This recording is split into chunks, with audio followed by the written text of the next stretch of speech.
Welcome back to the Tin Dog Podcast. This time we'll be covering Sylvester McCoy's time at the helm, being the 7th Doctor. Let's jump straight in with Time and the Rani. Time and the Rani has a regeneration sequence at the very beginning. You were disturbed by the fact that there was a new Doctor and Colin hadn't really been given his go, but you were pleased the series hadn't been cancelled. And you were a little bit disappointed that it was on midweek again, but, you were just pleased. You hadn't really seen much of McCoy in other things. You had seen him on Tiswas, and you'd seen him on Jigsaw, admittedly kids stuff. You had heard on the grapevine that he was a good actor, although a little bit Scottish. So a Doctor with an accent, although as many Americans would see him just somebody who was from the UK, was a little bit disconcerting. And so, Colin, who'd recently been sacked, said, I don't really want to do that regeneration sequence. And God bless him, I'm completely behind him on that one. It's nice to have some standards. Why did that sound awful? We're back in Time and the Rani. And so, Sylvester McCoy dons Colin's costume, lies on the floor, puts on a blonde wig, and has a big blurry face, and then eventually takes the wig off and looks just like Sylvester McCoy.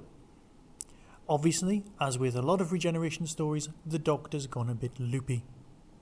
It became a bit of a tradition at this point for the Doctor to be a bit loopy after regeneration, but that's fine. His loopiness, however, didn't fade for nearly a year and a half. We did have Bonnie Langford still. Yes, I'm calm, I can still say the name. And they were foiling a plot by the Rani to do something with enormous brains. Yeah, it's not a fabulously well thought out story, but Bonnie Langford is captured in an enormous force bubble and thrown against a wall, so it's worth seeing just for that. Sylvester couldn't decide whether to wear his glasses or not, so in many long shots you can actually see the Doctor wearing glasses until the close-ups when suddenly he's not. Not the sort of thing you can really get rid of. By this point, of course, they had decided to get rid of Langford, so in many respects she was only really there for 5 stories. 5? It seemed like so much longer. Paradise Towers is a very nice story. If it was filmed today, I could imagine it being even darker. However, it is let down by one startling performance. Richard Briers, encouraged by the producer at the time to not tone it down in a similar to Brian Blessed kind of a way, a perfectly good performer, a truly excellent actor, unfortunately is pushed a little bit too far and created a hideous caricature. We're presented with a character called the Caretaker. Now in this story, the Doctor is looking for a holiday, as the beginning of so many stories are, and the Doctor and Mel arrive in what's meant to be a wonderful paradise. But in fact, instead you find that it's a decaying tower block. In this tower block there are cleaning robots which attack you, and the staff who are trying just to keep everyone in their place, and people who live there have turned into cannibals, and it's a fine dystopia.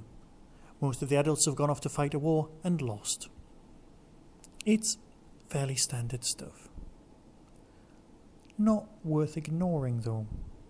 However, Delta and the Bannermen that follows it is a largely confusing story which unfortunately contains Ken Dodd. Ken Dodd is not a crime anymore. He's been decriminalised and no longer does shows of more than 19 hours. For those of you not familiar with who Ken Dodd is, he's a 60s, 70s, 80s and 90s longevity popular family comedian. I've seen him live once. He was extremely funny, and I'm not going to pretend I haven't. Well worth seeing, a lot funnier than people make out.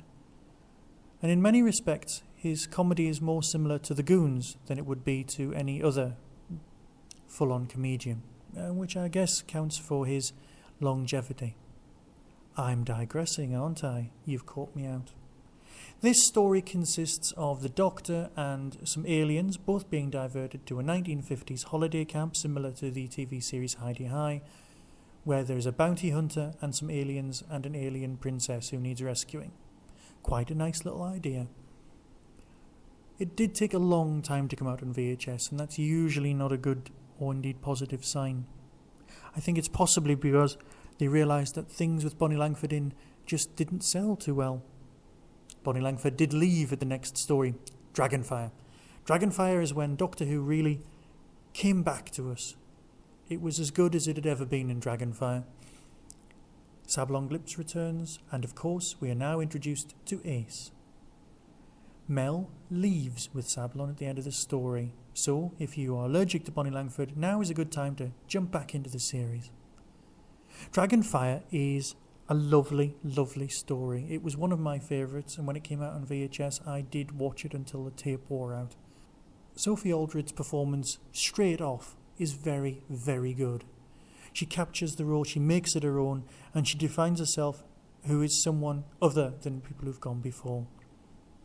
The annoying habit of calling the Doctor Professor until she's upset or in danger when she calls him Doctor is acceptable, and you can live with it. It was a shorthand way of making sure that the very small kids kind of knew what was going on. The dragon isn't great. It's definitely a bloke in a suit. But one scene where somebody is exposed to pure sunlight and melts is great. So great that many people complained, which is always a good sign. That's the end of that season, so it's time for season 25, Remembrance of the Daleks. Ah yes, every good Doctor deserves a nice story with the Daleks. And that's what we got. We got something, again, that was a little bit continuity heavy. And it's nice to see that Russell got away from that. Ish. We're presented again with two Dalek factions, both on Earth, to try and pick up something called the Hand of Omega. The Hand of Omega apparently was left by the first Doctor, so it gives a nice continuity circle for the whole show. An ideal place indeed to finish Doctor Who if you just saw it as a history of the Daleks. Or perhaps not. The Hand of Omega is used by Davros, who is now just a head in a ball. Well, a ball, an Emperor Dalek ball, if you see what I mean. Oh, just watch the show. You know you'll enjoy it. It's got explosions, it's got something called the Heavy Weapons Dalek, which is basically a Dalek that has no sucker, it's just a big gun, well worth seeing, and something that sadly has not been repeated, because now Daleks all look like Daleks with different hand attachments. In the novelisation, the Heavy Weapons Dalek was actually a Dalek that was feared by other Daleks, and was seen as a bit of a nutcase, because he liked guns even more than normal Daleks did. That's a nice bit of writing. Crashing on. Of course, that story also contained the very first flying Dalek, so just from a historical point of view, it's well worth seeing. Again, it's got the guy from Grange Hill, who I keep seeming to refer to, who keeps coming back, who's still a very good actor. We're followed by the Happiness Patrol. Now, the Happiness Patrol, what can you say about this, other than Candyman? Yeah. If you say Candyman 3 times, a Doctor Who fan comes up to clout you around the head. Or perhaps not. The Happiness Patrol had some lovely ideas. The Doctor turns up on a small planet and tries to bring about revolution overnight. Sounds good. He's flexing his muscles. This is the beginning of the Dark Doctor times. But of course, well, not really. We did have a lot of that with the Dalek story. I'm sorry, I don't really want to talk about the Happiness Patrol. The Candyman. It made people laugh at you if you were a Doctor Who fan. Oh, the horror. It was not a good monster. It was not well designed. It was Bertie Bassett. The idea behind it was nice. He was a killer robot who happened to just look cute. Let's face it had been done before with the Meep in the comics to a lot more success. I'm sorry, I just can't talk about this story. I don't even want to think about it. Because it brings us so nicely to Silver Nemesis and the return of Cybermen. We've got Nazis, we've got Cybermen, we've got robots from Gallifrey, we've got absolutely no sense whatsoever happening in this story. It is one of those classic Doctor Who's let's chuck everything in. Oddly, by this point in the Cyberman's history, they're completely allergic to gold in a kind of a crap kid who's not very good at sports kind of a way. Show them a picture of gold and they'll run away. They think it's radioactive, they don't know what's going on. The Cybermen are quite easy to defeat. Silver Nemesis, admittedly, it was the silver anniversary story. That's why the box was shiny and green. Yeah. It's a good tale as long as you kind of leave your brain in neutral. Why there's Nazis in it is kind of not really here nor there. But watch it. Let it wash over you. It's not a bad story. Some of the spaceships are quite nice. However, it's followed by the up and downness of this season, the greatest show in the galaxy. Some fans point out that characters in the greatest show of the galaxy are just metaphors for fans of Doctor Who. Oh, it's not as good as it used to be. But you know, by this point in Doctor Who's history, there were times when you really did think it's not as good as it used to be. Perhaps it was because we were growing up. Perhaps it's because the budgets had been cut. Or perhaps it was something else. I don't know. I'll never know now. The greatest show in the galaxy is again confusing. It's got werewolves, it's got circuses, it's got scary clowns. Everyone likes a scary clown, unless you're scared by them, and then everyone's scared by a scary clown. And then there's kites, which are being used as surveillance robots. Yeah, that's not even trying, is it? It does have a very scary robot who's a bus conductor. Yes, a bus conductor. Shall we just leave it there? Look, watch Greatest Show in the Galaxy. And if you know exactly what's happening at the end and can explain it to me, I'd really be quite grateful, because I was watching. I've watched tapes of it since, and I have absolutely no idea what was going on. Where did the gods of Ragnarok come from? What were they doing? What's the Doctor doing for them? Does he play the spoons at some point? Can you see what I mean? Of course, season 25, by default, is followed by season 26. We're panicking by this point. People have said that the series is on its last legs. It may be cancelled. Some people would be pleased at this, though not us. Battlefield starts well. Battlefield is wonderful.